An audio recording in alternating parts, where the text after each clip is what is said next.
रूसी हमले का 26वां दिन। कीव, खार्किव, मारियोपोल और ओडेसा में हमले तेज।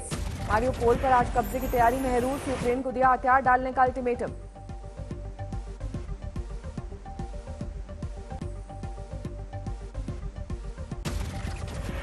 युद्ध में सरेंडर से यूक्रेन का इनकार। जेलेंस्की ने कहा पुतिन से बातचीत के लिए हैं तैयार। रूस को जेलेंस्की की सीधी चेतावनी। कहा बातचीत से नहीं बनी बात तो होगा तीसरा विश्व युद्ध। यूक्रेन का दावा जेलेंस्की की हत्या के लिए भेजे गए हैं रूसी वैगनर समूह के लड़ाके। यूक्रेन के मुताबिक जेलेंस्की के अलावा उनका दायां हाथ माने जाने वाले एंड्रे एरमाक और यूक्रेन के पीएम डेनिस शिमहाल भी निशाने पर। कीव में शॉपिंग सेंटर पर रूस ने किया हमला। बरसाए बम। हमले के बाद लगी भीषण आग। कीव शॉपिंग मॉल पर हमले के दौरान एक की मौत, कई लोगों का रेस्क्यू। कीव के रिहायशी इलाकों में बरसाए जा रहे हैं बम और मिसाइल। खंडहर बने आशियानों की तस्वीरें आई सामने। कीव से 10 किलोमीटर की दूरी पर इरपिन में रूस और यूक्रेन के बीच संघर्ष की तस्वीरें। सुनसान सड़कें और हर तरफ तबाही का मंजर। रूसी बेड़े के सामने डटी यूक्रेन की सेना। खार्किव के पास टैंकों ने बरसाए गोले। यूक्रेन की सेना ने ओडेसा में तबाही का वीडियो किया जारी। रूसी हमले में क्लेमेंटोव में इमारतें और पुल सब कुछ ध्वस्त। रूस के निशाने पर है यूक्रेन के सैन्य ठिकाने। कई शहरों में मिसाइल अटैक से उड़ाए गए ठिकाने। चेर्नोबिल परमाणु प्लांट से रूस ने 64 मजदूरों को किया रिहा। रूस के कब्जे में है चेर्नोबिल एटमी पावर प्लांट। जंग के बीच यूक्रेनी अलगाववादी कमांडर सर्जी मैश्किन को मार गिराने का किया दावा। अलगाववादी गुट डीपीआर के लिए कर रहा था काम। खेरसन में रूसी सेना के सामने डटे यूक्रेन के लोग। बख्तरबंद गाड़ियों के सामने किया प्रदर्शन। पीछे हटने पर किया मजबूर। यूक्रेन का झंडा लेकर रूसी नेता आए सामने। जमकर लगे वापस जाओ के नारे। मारियोपोल में स्कूल पर बरसाए गए बम। स्कूल में 400 लोगों ने ली थी शरण। रूस के माइकोलाइव में हाइपरसोनिक मिसाइल किंजोल से किया गया हमला। मॉस्को का दावा ये था हाइपरसोनिक मिसाइल से दूसरा हमला। यूक्रेन का सनसनीखेज दावा। जंग शुरू होने के बाद रूस के हमले में 115 बच्चों की यूक्रेन में गई जान। यूक्रेन के 24 में से ज्यादा शहरों में हमले का अलर्ट। मिकोलेव मिलिट्री बेस पर रूस ने किया बड़ा हमला। कई इमारतें बनी खंडहर। यूक्रेन का दावा ज़पोरिज़िया इलाके में रूसी सेना की 60 गाड़ियों को बर्बाद किया गया। गोमेल की दूसरी तरफ रूस के घायल सैनिक बसों में जाते दिखे। यूक्रेन के मुताबिक अब तक करीब 2500 रूसी सैनिकों के शव ले जाए गए। स्विट्जरलैंड के नेताओं और लोगों को संबोधित करते हुए जेलेंस्की ने रूस पर साधा निशाना। कहा जंग उन्हें भी तबाह करती है जिन्होंने इसे शुरू किया।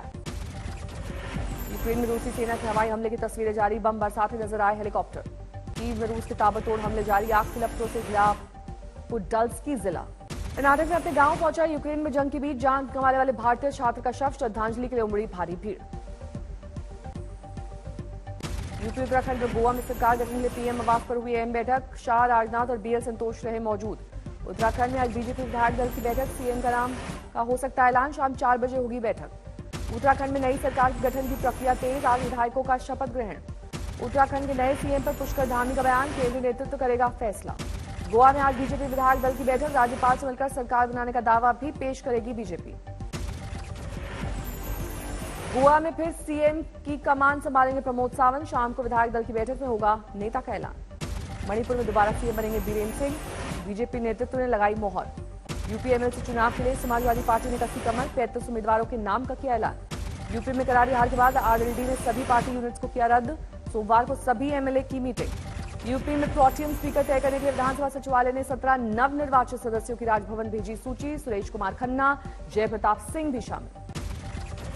यूपी में एमएलसी की बची 6 सीटों में बीजेपी ने घोषित किया अपने उम्मीदवार। सभी 36 सीटों पर उम्मीदवारों का ऐलान। पहले चरण के लिए आज नामांकन का आखिरी दिन। केंद्रीय मंत्री जितेंद्र सिंह का बड़ा बयान। कहा मोदी सरकार पूरा करेगी अपना वादा। पीओके पर फिर भारत का कब्जा हासिल करने की करेगी कोशिश। जम्मू कश्मीर का वो हिस्सा जो इतने वर्षों के बाद भी पाकिस्तान के गैर कानूनी कब्जे में है, उसे किस तरह से पुनः भारत में सम्मिलित किया जाए, और ये हमारी प्रतिबद्धता है।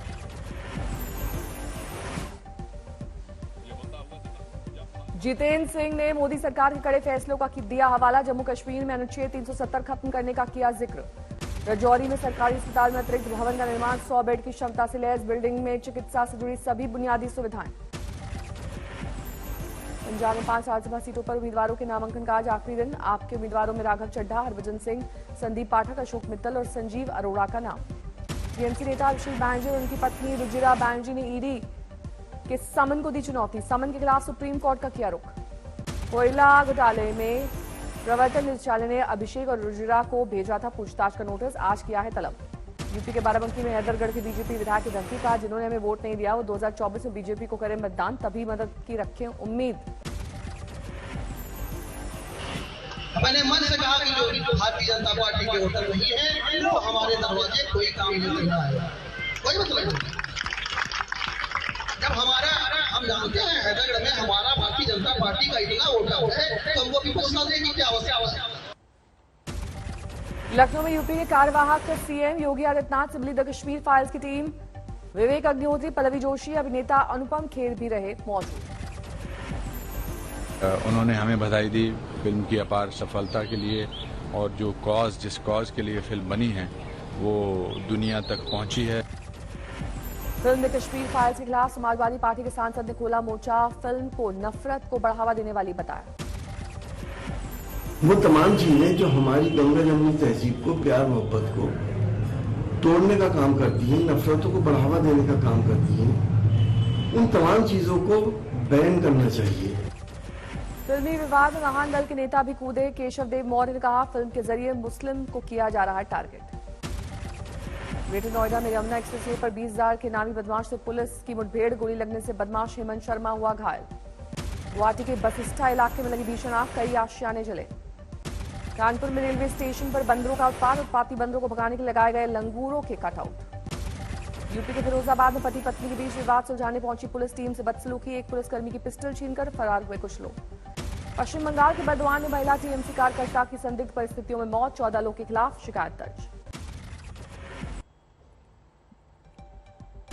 पुर में पलटी तेज रफ्तार गाड़ियां, 4 कलाबाजियों के बाद भी ड्राइवर सुरक्षित बाहर निकाला गया, सीसीटीवी में कैद हुआ हादसा। बिहार के मधेपुरा में जहरीली शराब पीने से पसरा मातम, 2 दिन में 3 लोगों की गई जान। थाने में भारत गैस एजेंसी में फटा सिलेंडर, 4 घायल। बिहार के रक्सौल में एक तेल और मैदा से भरे गोदाम में लगी भीषण आग, लाखों का नुकसान।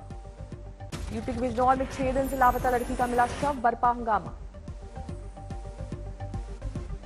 मध्य प्रदेश के श्योपुर में नाबालिग से गैंगरेप मामले में पुलिस का एक्शन, 3 आरोपियों के मकान पर चलवाया गया बुलडोजर। मेरठ में दूध विक्रेता का शव मिलने से हड़कंप, धारदार हथियार से हत्या की आशंका। बाड़मेर में छात्रा ने की आत्महत्या, दुष्कर्म के बाद आरोपी फोन पर अश्लील बातें करने का बना रहा था दबाव। इटावा में 2 साल की मासूम बच्चे की हत्या से कटी लाश मिलने से सनसनी। यूपी के औरैया में होली से जुड़े कार्यक्रम में डांसर्स ने लगाए ठुमके, पुलिस ने जांच का दिया भरोसा। नोएडा में घर में चोरी करने वाला नौकर गिरफ्तार, 6.5 लाख कैश के साथ जेवरात भी बरामद। रांची के राजकीय मध्य विद्यालय में फांसी के फंदे से लटका मिला शव, युवक की हत्या की जताई जा रही आशंका। बागपत में मंदिर परिसर में मिला साधु का शव, पीट कर की गई थी हत्या। महाराष्ट्र में 10 लाख की फिरौती मांगने पर 2 बदमाश गिरफ्तार, छापेमारी के बाद पकड़े गए बदमाश। औरैया में पैसे में विवाद में चली गोली, दबंगों ने की फायरिंग, पीड़ित युवक ने भागकर बचाई जान। असम के बोगाई गांव में ड्रग तस्कर गिरफ्तार, पुलिस ने जवाबी कार्रवाई में पैर पर मारी थी गोली।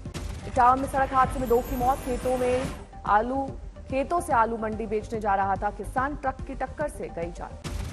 इंदौर में युवती पर हमला, सिरफिरे शख्स ने सड़क पर रोककर चाकू से किया वार। कोडरमा में हमले में 6 पुलिसकर्मी घायल, अश्लील गाने पर डीजे बजाने से रोकने पर हुदंगियों ने किया हमला। रायबरेली के महाराजगंज